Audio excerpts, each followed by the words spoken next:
남유럽의 재정 위기에도 불구하고 지난 6월 무역 수지가 월 기준으로 사상 최대인 74억 7천만 달러 흑자를 냈습니다. 현대기아차 그룹이 매각 절차에 돌입한 현대건설을 인수하는 방안을 신중하게 검토하고 있는 것으로 알려졌습니다. SK그룹은 향후 10년간 신규 사업에 모두 17조 5천억 원을 투자하기로 하고 올해는 이들 신규 사업에 1조 3천억 원을 투자하기로 했습니다. 실업급여 신규 신청자 수가 5개월 연속 감소하고 실업급여 지급자 수도 4개월째 줄어든 것으로 나타났습니다. 라스트 성공 전략 2부 시작하도록 하겠습니다. 우리 증시가 또 조정을 받았습니다.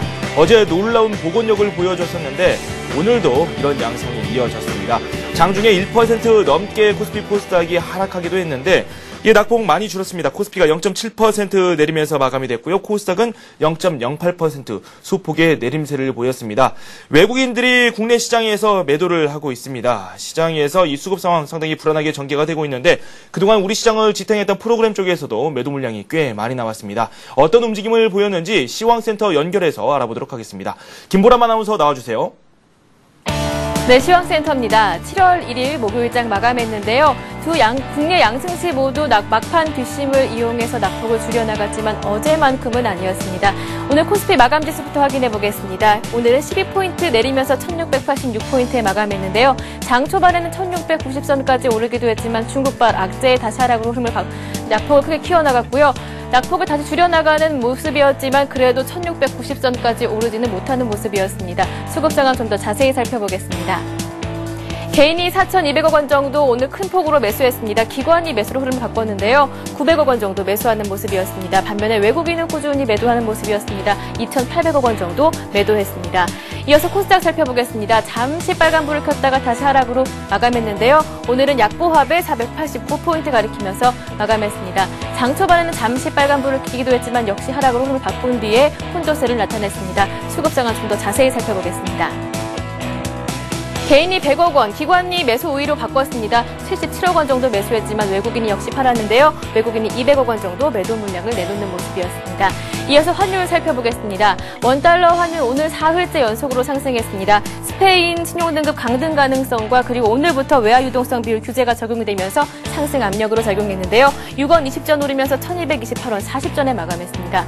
그래도 장 초반에 비해서는 상승폭을 많이 줄인 모습인데요. 장 중반에는 1238원까지 올랐지만 너무 많이 올랐다는 인식과 함께 되돌림 현상이 나타나면서 1228원에 마감했습니다.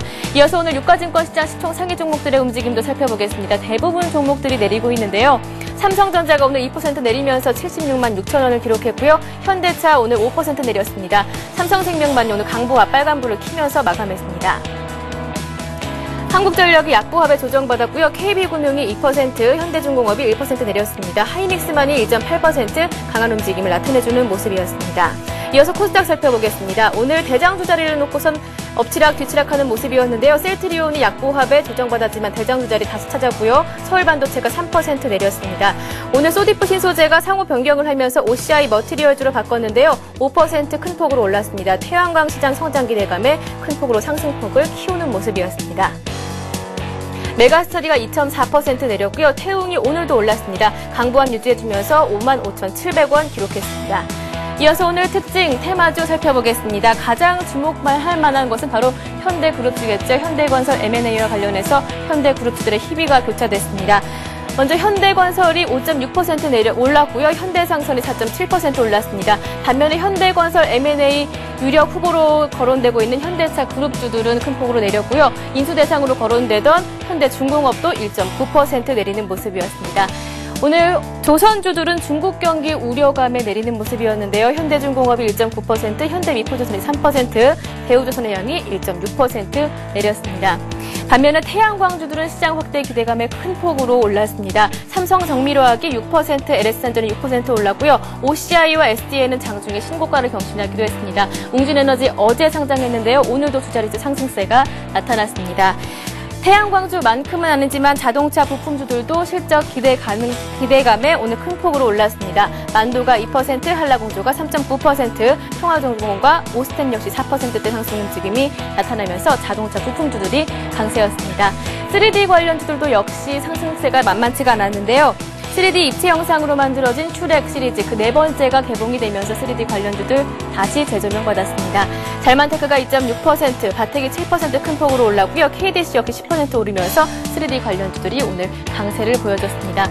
오늘 지수는 아직 힘이 빠져 있습니다. 그렇지만 어제와 마찬가지로 장 초반에 큰 폭으로 주저앉았다가 조금씩 올라와주는 모습을 보여주고 있는데요. 그럼 내일 장은 어떻게 펼쳐질까요? 라트 정보 전략과 함께 알아보시기 바랍니다.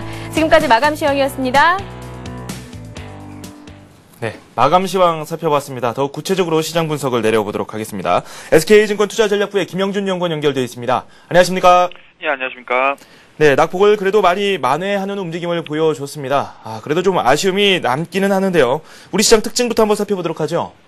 예, 국내 증시는 무디스의 스페인 신용 등급 강등 시사와 중국의 경기 둔화 우려 등 악재가 복합적으로 작용하면서 3일째 약세를 이어가는 모습이었습니다. 세계 3대 신용평가사 중 하나인 무디스가 성장 둔화 가능성을 이유로 스페인 신용 등급에 대해서 조만간 한두 단계 강등할 수 있다라고 이렇게 발표를 했는데요. 사실 기존의 피치나 S&P 등의 다른 신용평가사들이 이미 등급 하향을 했기 때문에 새로운 이슈는 아니라고 이렇게 할 수 있었습니다. 문제는 글로벌 경기가 둔화될 수 있다는 우려가 이미 높은 상황에서 재차 이를 상기시켰다는 점이 악재로 작용했는데요. 이에 따라서 국내 증시를 비롯한 아시아 증시도 동반 약세를 기록하는 모습이었습니다. 한편 장중에는 중국의 PMI 지수가 전월 대비 하락했다는 소식이 전해지면서 또 한 번 지수를 끌어내리는 요인으로 작용을 했는데요. 또한 여전히 기준선인 50을 상회하고 있기 때문에 시장이 악재로 받아들일 만큼 그렇게 민감한 수치는 아니었다라고 생각이 되는데요. 다만 중국의 경기 둔화 우려가 작용하면서 이런 부분에 다소 좀 민감하게 작용하지 않았나 이렇게 생각이 됩니다. 마지막으로 장 후반 미 하원에 이어서 상원도 주택 구매자에 대한 세금 환급 연장에 합의했다는 소식이 전해지면서 지수는 상당 부분 좀 낙폭을 만회하는 부분이 아니었나 이렇게 생각이 됩니다. 오늘 수급도 한번 살펴보는 게 좋겠죠. 프로그램 쪽에서 매수가 꾸준히 들어왔었습니다. 16거래일 만에 오늘 이 매도를 기록하는 그런 모습이었고요. 기관 전체로 한번 살펴보도록 하죠. 기관 쪽에서도 장 후반부에 매수를 조금씩 늘리면서 우리 지수 추가적인 하락을 막는 그런 모습이 나왔습니다. 연기금들이 계속해서 활약을 하고 있는데요. 수급 상황 전반적으로 어떻습니까? 일단 수급 상황에서 좀 오늘 같은 경우는 외국인들이 재차 3천억 거의 좀 넘게 매도를 하면서 전반적으로 지수를 끌어내리는 요인들로 작용을 했고요. 프로그램 같은 경우도 오늘 같은 경우는 좀 B차익까지 포함이 돼서 굉장히 좀 많은 양이 추해가 되는 모습을 보였습니다. 그렇지만 외국인이라든지 프로그램이라든지 기존의 매수하던 여력이 일부 완화된 것이지 어떤 매도로 급격히 전환할 가능성은 상대적으로 좀 약하지 않나 이렇게 생각이 됩니다.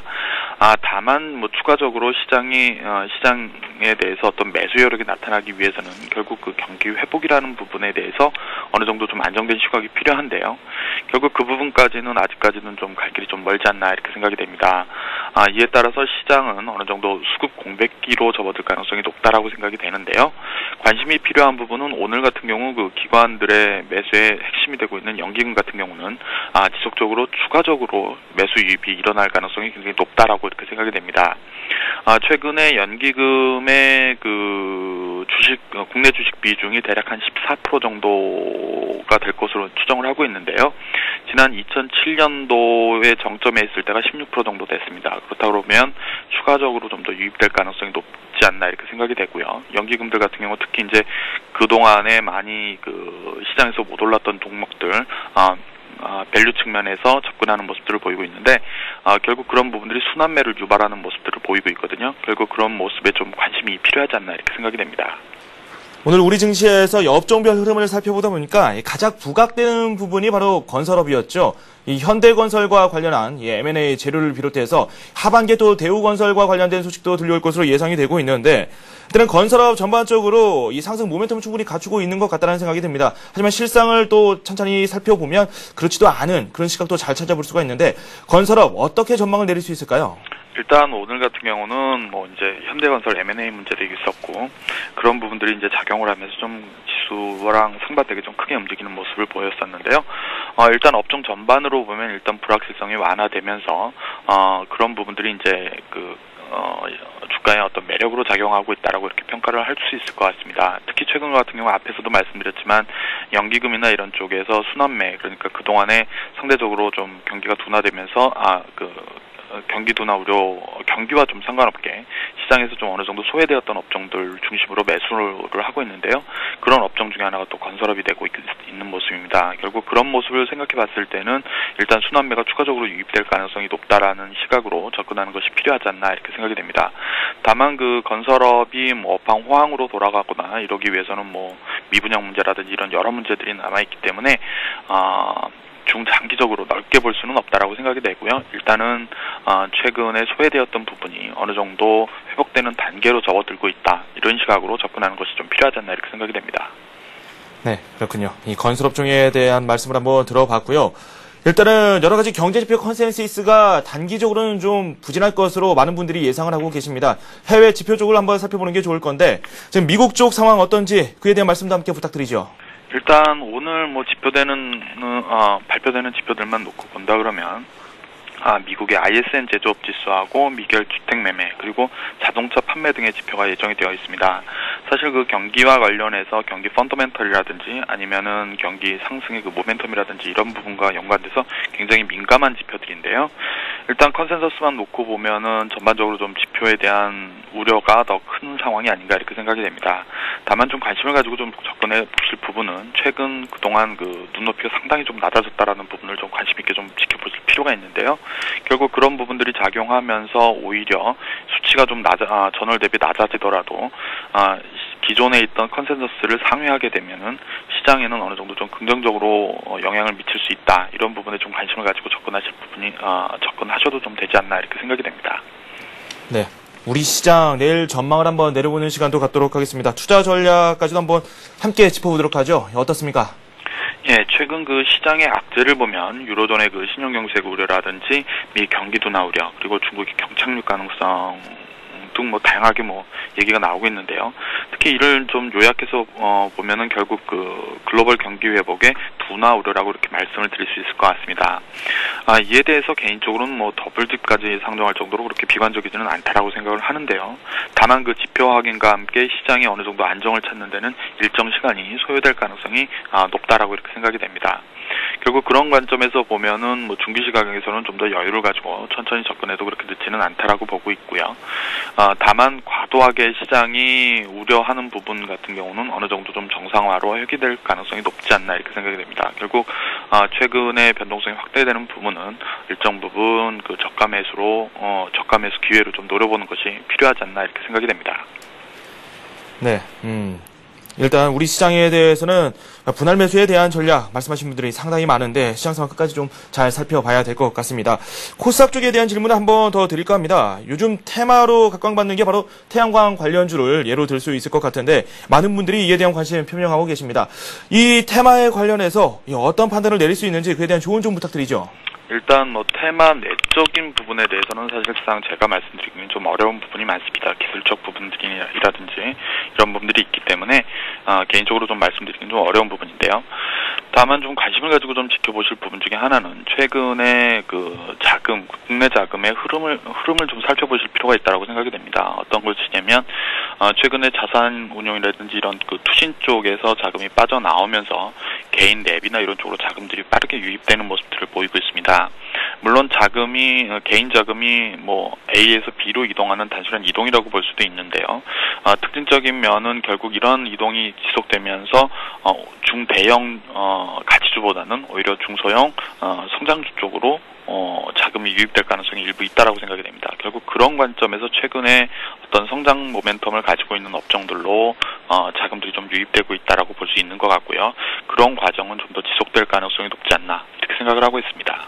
네, 지금까지 SK증권 투자전략부의 김영준 연구원과 함께 이 내일장 투자 전략까지 한번 자세히 살펴봤습니다. 또 말씀 고맙습니다. 예, 감사합니다. 네, 잠시 후 뉴스가 이어집니다.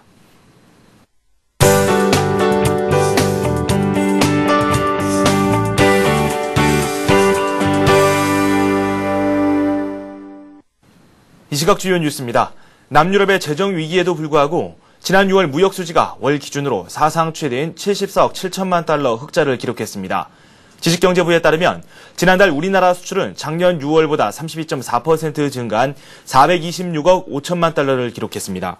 수출이 크게 늘면서 하루 평균 수출액도 18억 5천만 달러로 사상 최고 기록을 경신했습니다. 수입도 36.9% 늘었지만 수입액은 351억 8천만 달러에 그쳤습니다. 이에 따라 무역수지 흑자가 74억 7천만 달러로 5개월 연속 흑자 행진을 이어갔습니다. 이로써 올 상반기 수출은 작년 대비 35% 증가한 2,225억 달러, 수입은 40% 증가한 2,035억 달러로 집계돼 상반기 무역 흑자는 189억 4천만 달러를 기록했습니다. 현대기아차 그룹이 현대건설 인수의 유력한 후보로 부상하고 있습니다. 재계와 채권단에 따르면 정몽구 현대기아차 회장은 매각 절차에 돌입한 현대건설을 인수하는 방안을 신중하게 검토하고 있는 것으로 알려졌습니다. 현대기아차와 현대중공업, KCC 등 범현대가의 오너 경영진들이 현대그룹의 모태인 현대건설을 되찾아야 한다는 쪽으로 의견을 모아가고 있는 것입니다. 지금까지 현대건설 인수 우선 대상 기업으로는 현정은 회장이 이끄는 현대그룹과 정몽준 한나라당 의원이 대주주인 현대중공업 등이 거론되었습니다. 현대기아차 그룹은 일단 현대건설 인수 후보군으로 보면 되겠지만 구체적으로 방침이 정해진 것은 없다고 밝혔습니다. SK그룹이 향후 10년간 신규 사업에 모두 17조 5천억 원을 투자하기로 했습니다. SK그룹은 최태원 회장이 최근 주요 계열사 사장단과 전략회의를 갖고 신에너지, 스마트 환경 구축, 산업혁신 기술 개발을 3대 핵심 신규 사업 분야로 선정하고 2020년까지 이들 분야에 17조 5천억 원을 투자하기로 했다고 밝혔습니다. 올해는 이들 신규 사업에 1조 3천억 원을 투자하기로 했으며 SK의 올해 총 투자 규모는 7조 원에 달합니다. 한편 SK는 오늘 중국 사업을 총괄하는 SK차이나를 베이징에 설립해 본격적인 운영에 들어갔습니다. SK차이나는 중국의 산제에 있는 SK의 전 사업 조직을 통합한 제2의 본사입니다. 실업급여 신규 신청자 수가 5개월 연속 감소하고 실업급여 지급자 수도 4개월째 줄어든 것으로 나타났습니다. 노동부는 지난 6월 실업급여 신규 신청자가 7만 1,000명으로 작년보다 12,000명 줄었다고 밝혔습니다. 실업급여 지급자 수와 지급액도 각각 작년 같은 달에 비해 감소했습니다. 6월 실업급여는 36만 2천 명에게 3,078억 원이 지급됐습니다. 경기가 나아지면서 구조조정이 불가피한 사업주가 휴업 혹은 교육훈련 등을 통해 고용을 유지할 때 지급하는 고용유지지원금도 31억 원이 집행되는 데 머물렀습니다. 이는 작년 6월에 426억 원에 비하면 7% 수준입니다.